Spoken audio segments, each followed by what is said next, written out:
Alright, what's up everybody? Welcome back to my channel. Appreciate you stopping by, taking a listen. Looks like it might be about to rain, but I already walked all the way out here, so I'm just gonna start recording and see what happens. First off, I just wanted to thank everybody in the past couple weeks who's commented and subscribed. Your support has really meant a lot to me, and it's encouraged me to keep going and want to keep making videos. Yeah, just thank you for the kind words. I'm glad if these videos help even one person. It's just kind of a special thing. Hopefully this rain doesn't get too loud and you can still hear me. Another thing, I am still about a week off of caffeine. It sucks ass. But I think I'm feeling a little better every day. You know, overall trajectory, but it's having its ups and downs. But you know, I had a pretty serious addiction, so I think it's gonna take a while for me to get back to my normal self.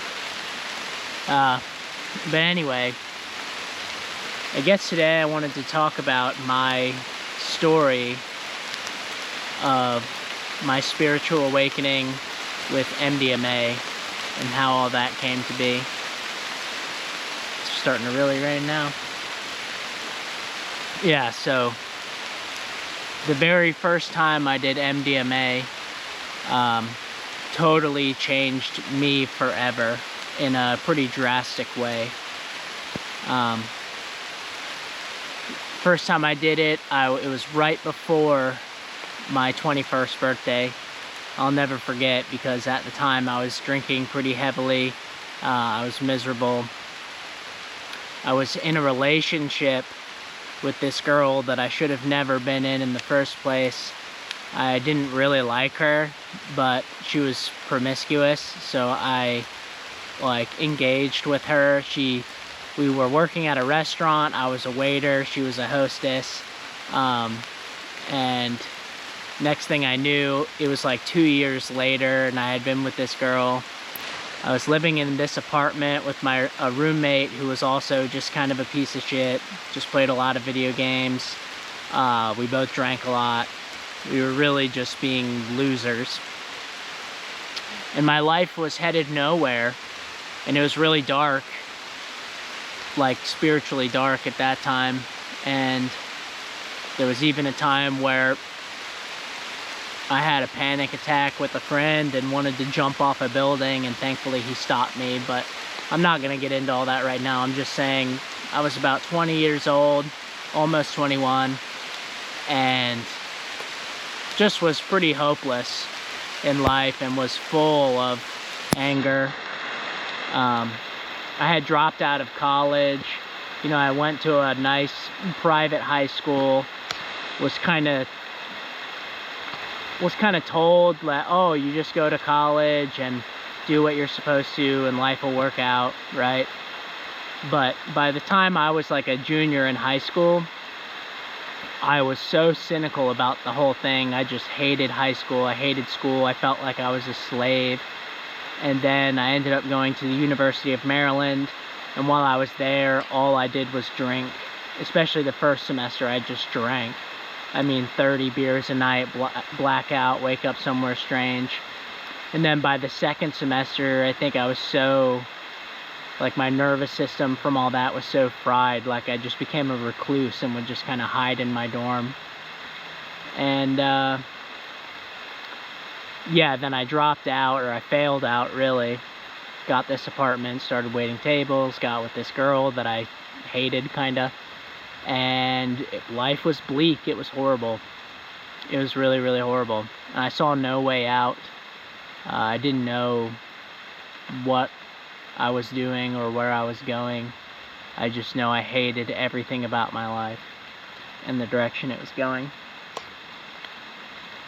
So what ended up happening was my sister lived in Washington, D.C. at the time. And she's 9 years older than me, so she would have been about 29, 30 at the time. And she was really big into the dance scene, kind of like club scene, but more dance oriented, rave, you could kind of say. So she kind of randomly hits me up one day and is like, hey, you know, you should come dancing with us tonight in DC. So I'm like, okay, like that sounds kind of different. I'll give it a go. And I think it was like some sort of like African night or something. I can't remember. Anyway, so I go up there, and of course I'm like super nervous about it because I'm really self-conscious, don't want to dance at all. And we're pre-gaming at their apartment. I'm trying to like drink some. I'm super nervous, anxious. Like at this time I was just like so much negative emotion, anxious about everything, self-conscious, really uptight. My whole being was very rigid. So and I'm just 20 years old, you know, like just a kid really.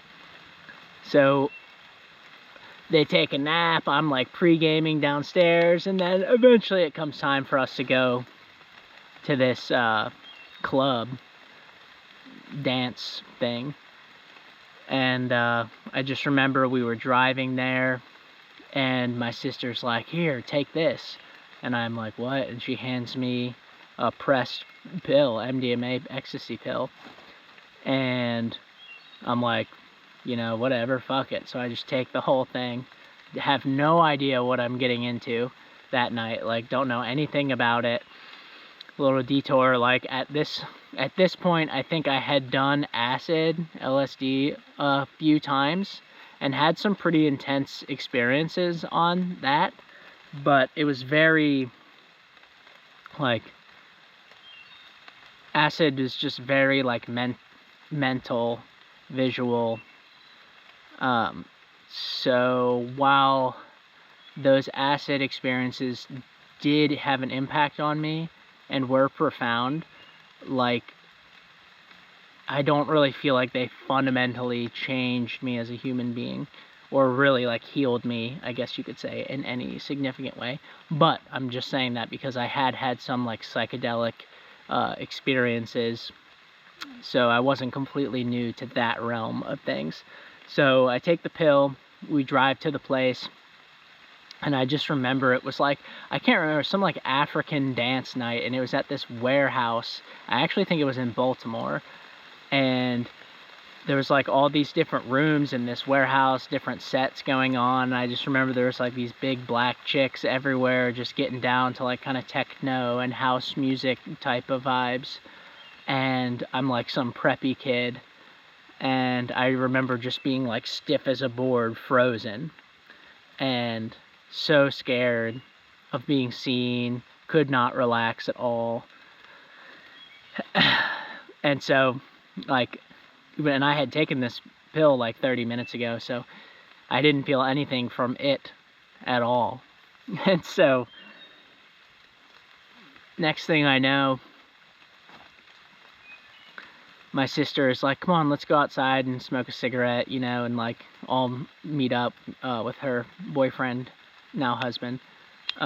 We go outside and smoke a cigarette, and I just remember she handed me a cigarette, and the very first drag I took, my whole body just was absolutely like flooded all at once. It was like I went from not feeling anything at all to like my whole body being like flooded with just like feeling, like warm feeling, like this current of energy running up and down. And I remember that being super intense. It was almost like the first time I ever really felt like my beingness in my own body, and all of a sudden it just like came online. And then next thing I remember is her boyfriend getting kind of sick. I think he like started throwing up. I don't know if he took Molly and was like throwing up or something. I just remember he like started not feeling well. And so we actually didn't stay and dance, and we decided to just go home. And so like I'm just starting to, I don't really remember, I remember getting to their apartment, and I remember sitting on their couch and just starting to like become aware kind of in the role, like kind of settle into the role experience. and being able to like feel deeply into myself, and then all of a sudden like being able to kind of like see myself as a child again, and like just like pure honesty and innocence. And I remember one of the first thoughts I had is, oh, I need to like learn how to be creative, because at this time like I was so disconnected from any creative outlet or anything. I was just like literally like an NPC. Like I didn't have any like authentic self-expression. So anyway, so now I'm like really vibing, like getting into this. And next thing I know, they bring me upstairs. My sister and her boyfriend bring me upstairs, and they have these like Korean massage beds that have these thermal jade balls that like you lay on this table, and it has these jade massage balls that run up and down your meridians, because it's based on like Korean acupressure. So and I'm like completely faced high as fuck, right? And they lay me down on this bed, and my sister like puts on, there's this spiritual teacher named Matt Kahn. So they lay me on this bed and they start playing this spiritual teacher or empathic healer kind of guy, real like 5D heart-centered consciousness. And I'm laying on this bed and like listening to him, and like immediately I just know that like the transmission, like the vibration that I'm receiving is that of Jesus Christ. And it's like pure love, heartfelt energy. And I was, at this point in time before this, I was completely atheistic, hated God, thought it was all just a joke, a lie to manipulate people, didn't believe in love, like the concept of love itself. So I was very, very angry, bitter, jaded guy, raised on YouTube back in the day, and like watched Amazing Atheist and stuff, if you can believe that. But in this moment, like I just knew instantly, I could recognize like, oh, that's Jesus Christ. Not the guy that I was listening to, but like the energy of the words that were being transmitted. And then, and I remember being totally blown away by that, and just like, there was no doubt in my mind that it was real, because I was like experiencing it firsthand. And then next thing I know, I'm like, my eyes are rolling back in my head, and my whole being is filled with white light. And honestly, I think this went on for like an hour or two. And just like, it was like this pure white channel of white light was totally consumed my whole being. And looking back on it, like, I think I was being like spiritually birthed in that experience, in that moment. And I find that kind of interesting, because I was like born by C-section. So it was like my being never went through the birth canal. And I wonder if that like causes spiritual problems. I don't know. I don't like to, like, I feel like that's not fair to say about everyone who's had a C-section or anything. But then so I'm like in this channel of white light for hours, and then I finally start coming down, and it's like 5 or 6 in the morning, and I'm just like totally spiritually on fire. And I knew for a fact that I had been reborn, and I knew what love was, and I knew God, and I just totally felt alive for the first time. And from that very moment, like, I've just been a completely different person. I've still struggled since then. I've struggled a lot with all kinds of things. But now it's like I have, like, I'm connected to the love in my heart. And I've never lost that connection again. And so that's like allowed me, like, I've messed up so much since then. I've made tons and tons and tons of mistakes, but it's sort of allowed me to like correct a lot of wrongs and go through life with, like, at least I have an awareness of, like, God and real love, unconditional, like, cosmic love. And so even when things have gotten really dark, I've still, like, felt kind of connected to that place inside of me. And during these experiences, I did it a few more times, and during these experiences I had these downloads of information. And one of the downloads was like, hey, you know, this experience is showing you what your life could be if you, like, devoted yourself to that love inside of you that connects all of us. If you devoted yourself to it completely, like that, this is where that path leads. And so it was like I had this peak experience, and then life spit me out, and then it, like, was like, okay, now go live your life and go on that journey for yourself. So I feel like I had to, you know, get addicted to kratom, and then I struggled with alcohol. It's like all, for a while, like, I was pure and spiritually on fire, and then it was like my flesh slowly started to accumulate its vices again that I had from the past, and it was like I had to actually overcome them this time, because it, like, it would not really, like, mean anything to me if I just, oh, you just do this drug this one time and now all of a sudden you, like, don't struggle with any of your vices. But it was interesting because it was like I got, like, a year off. Like, I was completely celibate. I was like a monk for like a year, and I was just, like, spiritually on fire, locked in, didn't drink, was, like, fasting all the time, was completely celibate, no fap. But then, like, I got involved with a different girl, and like life kind of happened, and then I started accumulating bad choices.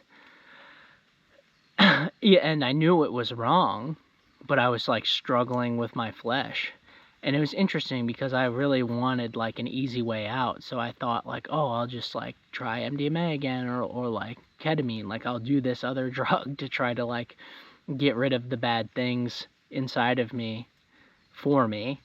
But, like, lately, in the past year and a half, I've really been seriously like, okay, no, I'm gonna, like, do what I know is right. And, like, it's gonna be a long journey, but I'm gonna, like, start to make the right choices slowly and, like, head towards that light that I saw back then. And yeah, there's a lot more I could say about it, but, like, if you saw pictures of me from around before this happened and then after, it's really wild. I was, like, a completely different person. I had no spiritual life at all beforehand, and then after, I had a pretty intense spiritual life and was, like, got into all kinds of crazy shit. And it was not stuff that I was thinking about, but it was stuff that I was, like, feeling in my heart. It really opened and connected me to heart-centered consciousness. So, you know, I'm not really, and the older I get especially, I'm not really an advocate for any drugs, but there are compounds out there that can provide powerful healing, and I think MDMA is one of them, that if done in the right setting and the right intentions, if you have a blocked heart chakra, it can break it wide open and kind of restore the channel, and at least, like, get you set back on a path where you feel connected to love and God and those things. But, you know, if you don't feel like you need that, then absolutely don't do it. It's a drug that can be abused and has, like, you know, damaged people too. It's extremely powerful, and you really need to know what you're doing. And that's the way it is with all drugs. But I do believe there is a use case, especially if you have bad PTSD or something like that. So yeah, I think I'm going to end it there. There's a little bit of my story in that regard, something that, like, really fundamentally profoundly changed who I was as a human being. Yeah, if you have had a similar experience, let me know in the comments. Thanks again for all the likes, all the subs, comments. Y'all mean a lot to me. Yeah, I'll see you next time. Peace.